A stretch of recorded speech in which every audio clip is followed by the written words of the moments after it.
Bonjour à tous, merci Julie pour l'introduction. Effectivement, je suis une jeune cadre dynamique et je suis globalement très stressée, donc je m'excuse pour mon stress aujourd'hui, mais en tout cas, je suis ravie d'être là ce matin et de pouvoir vous parler ce qui se passe chez nous au GHU et voilà mon expérience. C'est un retour d'expérience assez récent puisque je suis lancée dans l'aventure amélioration continue, oui, parce que chez nous, c'est tabou de dire Lean. Donc, je suis lancée dans la démarche depuis maintenant 2021. Et donc aujourd'hui, je vais vous partager un focus, des partages autour de chez nous, comment ça se passe, le tableau 5 colonnes, et de moi, ce que j'ai compris, que c'est un outil, c'est le premier outil chez nous, c'est la porte d'entrée en tout cas, chez nous pour la démarche, et ça crée de l'application et beaucoup d'apprentissage pour les équipes. Donc j'espère que ça vous intéressera. Avant que je me lance dans le 5 colonnes, donc la continuité aussi avec Julien, je ne sais pas où il est là, je vais vous parler de comment ça se passe chez nous.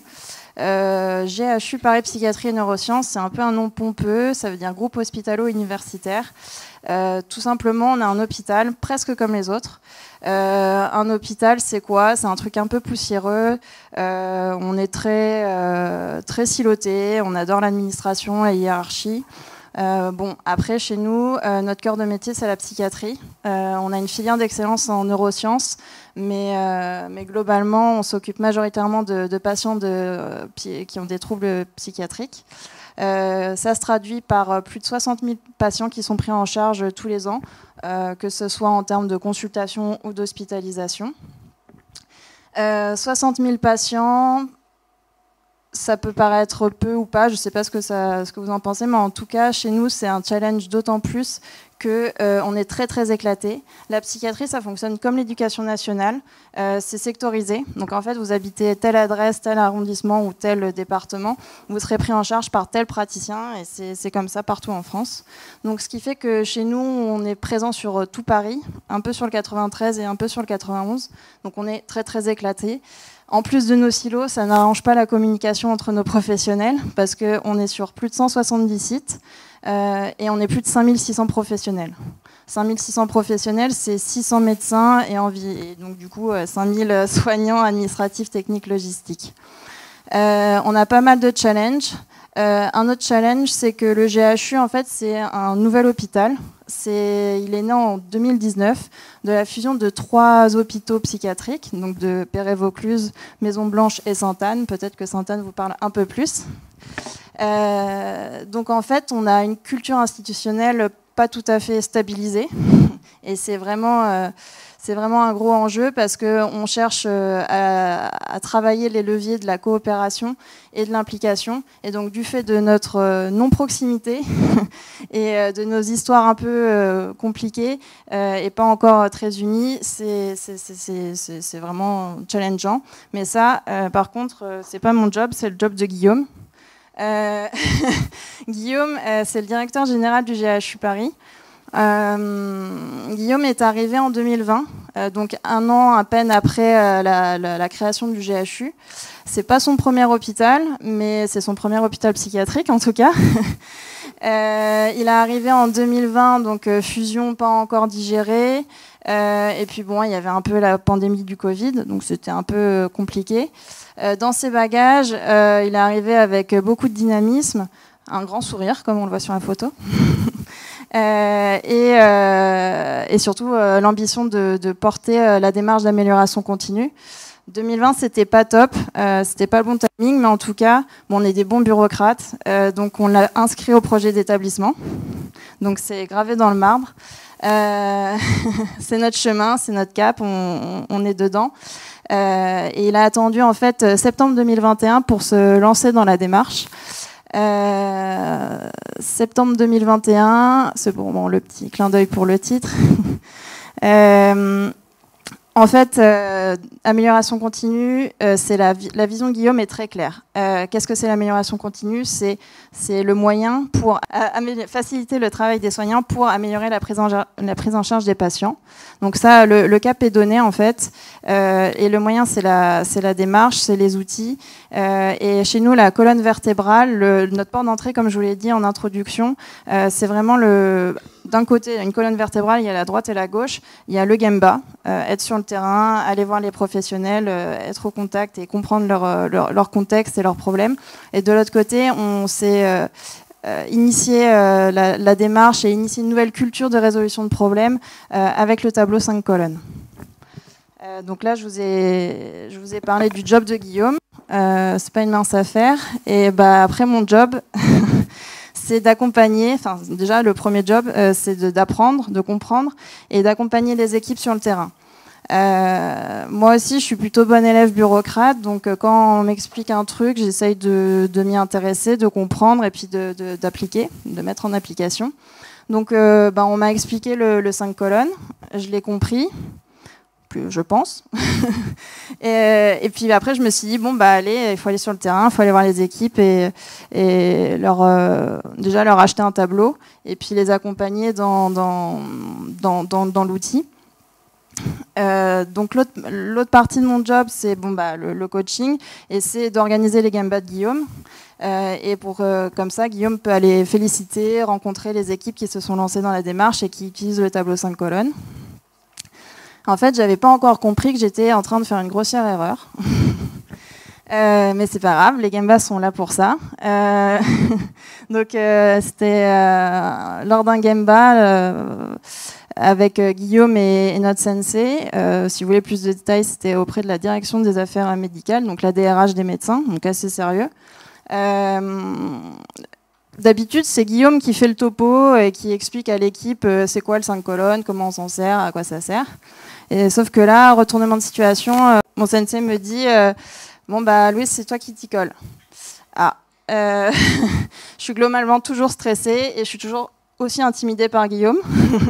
Donc je dis ok, mais je connais le tableau sur le bout des doigts, je crois. Enfin, il y a 5 colonnes, donc ça devrait le faire. Donc ok, date, problème, c'est quoi un problème? Du coup, c'est un. Là, il me dit non, c'est pas du tout ça, Louise. C'est pas ça. Ok, deuxième temps, je me tourne vers l'équipe. Première erreur déjà de ne pas être tournée vers l'équipe. Et puis je leur dis racontez-moi l'histoire de votre problème. Qu'est-ce que vous avez voulu comprendre? Il me dit non, mais c'est vraiment pas ça. Ok, je vais avoir une mauvaise note après. Et en fait là, le sensei me sort, prend le feutre Velleda, me le tend. Et il me dit, non, il faut que tu accompagnes, c'est un geste managérial, il faut que tu comprennes. Et en fait, c'était vraiment le premier déclic que j'ai pu avoir, c'est que moi, j'étais dans l'application et faire appliquer l'outil pour l'outil, et que on comprenait plus ou moins le truc, et que moi, je devais changer d'avis sur, il faut que je m'implique dans le geste pour mieux le faire comprendre et mieux faire passer les messages. Je m'applique à le faire. Je ne sors jamais sans mon feutre Velleda. C'est surprenant, mais ils n'ont plus d'excuses, ils ont le tableau et maintenant j'ai le feutre. Donc voilà.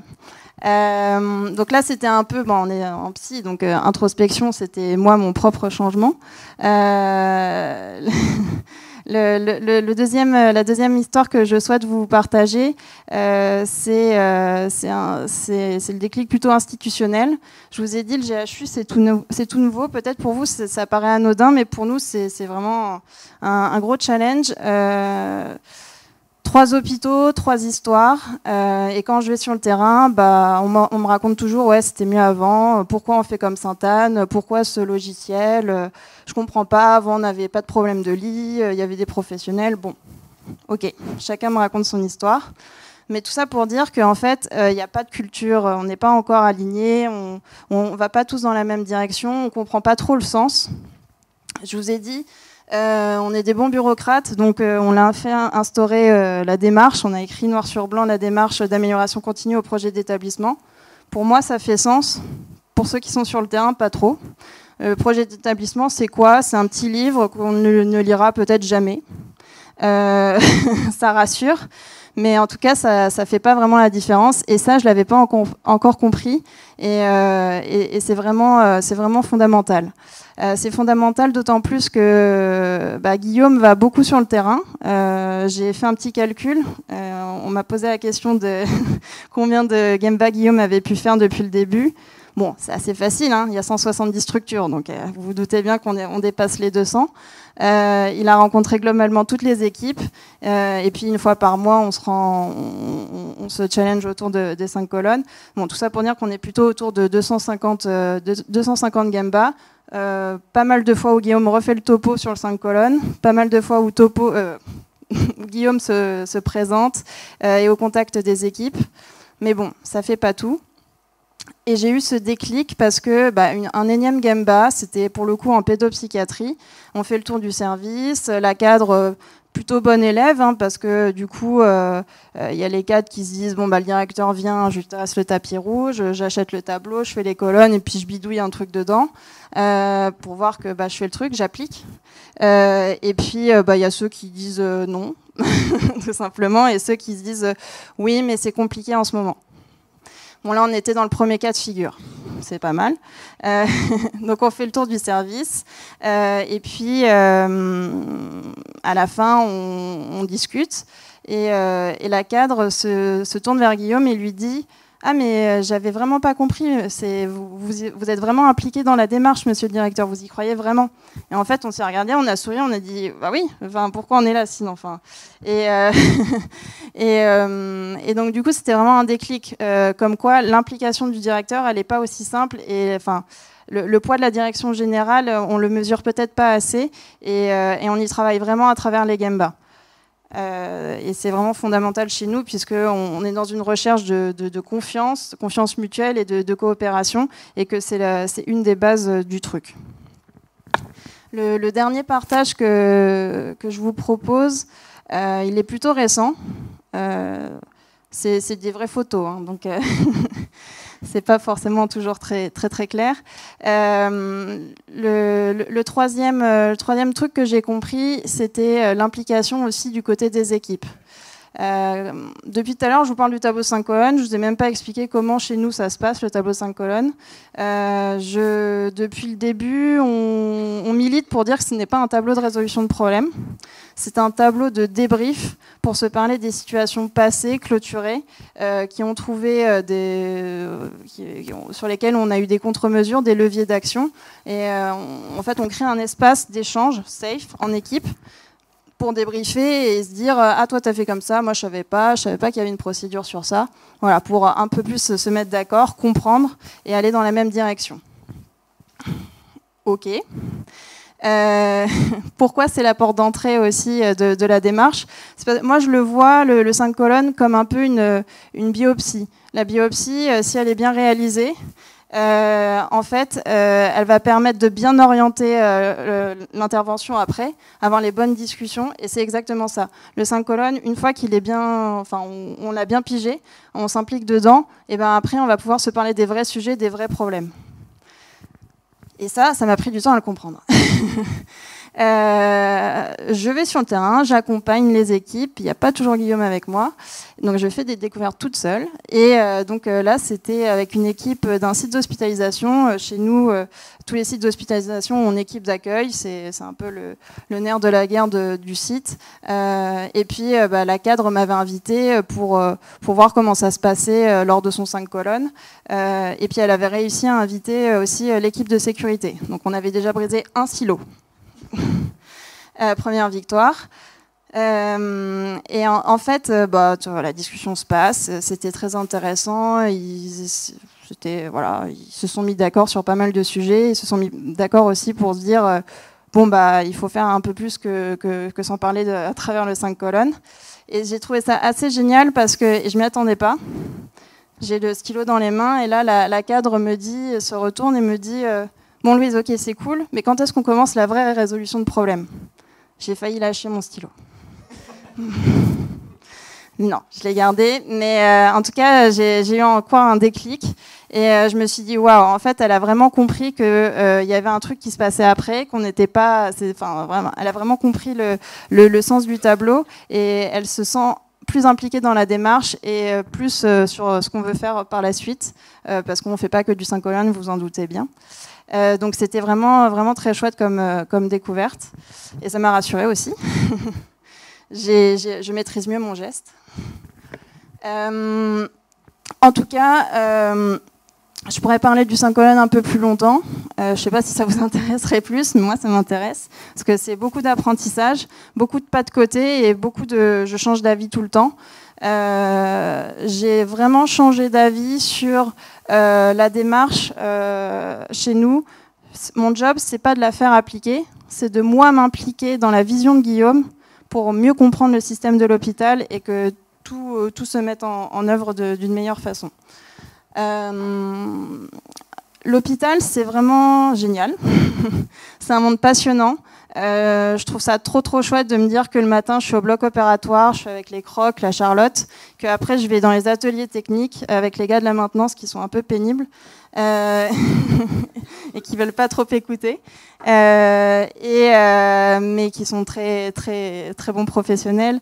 Et en tout cas, et de passer après dans les services de psy, c'est vraiment un monde, c'est un monde formidable, une expérience formidable. Les gens sont un peu fatigués, certes. Les professionnels sont très engagés et toujours très motivés, et donc c'est toujours hyper challengeant. Je vous ai parlé du 5 colonnes. Effectivement, c'est le premier outil qu'on a utilisé, qu'on a mobilisé et déployé.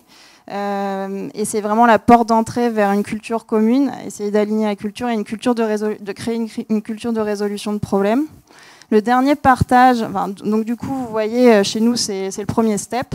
Le deuxième step, il se passe d'autres trucs chez nous. Et le dernier partage, c'est juste une petite anecdote sur mon tout dernier Gemba avec Guillaume et mon sensei, où à la fin du Gemba, on s'est posé dans un café, vraie photo à l'appui, et il m'a dit tiens, fais un rond, ok. Et puis après, c'était écrit tout ce qui se passe au GHU en termes d'amélioration continue. Fait des lignes, bon, vous voyez ce que ça donne. Et c'était mon dernier pas de côté, et c'est là où j'ai changé d'avis, j'ai compris ce qui se passait un peu entre mes mains. Il m'a dit, voilà, c'est le système d'amélioration continue que tu es en train de construire pour Guillaume. Et je trouve ça assez fantastique, et c'était ma dernière découverte assez récente. Donc je voulais vous la partager. Merci.